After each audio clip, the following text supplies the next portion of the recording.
High, আমি সবিতা। আজকে চলে এসেছি কচুর লতা তুলবো বলে কচু বাগান থেকে। এখন এই যে তুললাম একটা, এখন আরও তুলে নিচ্ছি।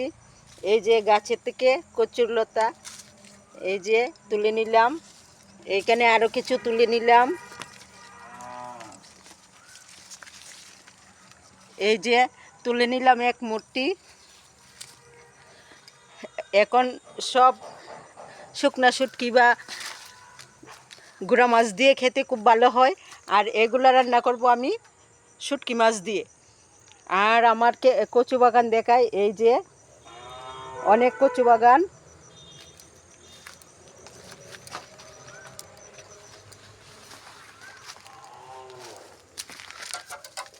অনেক সুন্দর সুন্দর কচু গাছ হয়েছে।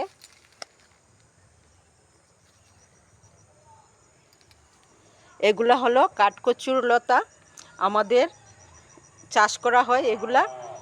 তাই আজকে লতা তুললাম কচু বাগান থেকে, আপনাদের সঙ্গে সেই ভিডিও শেয়ার করলাম।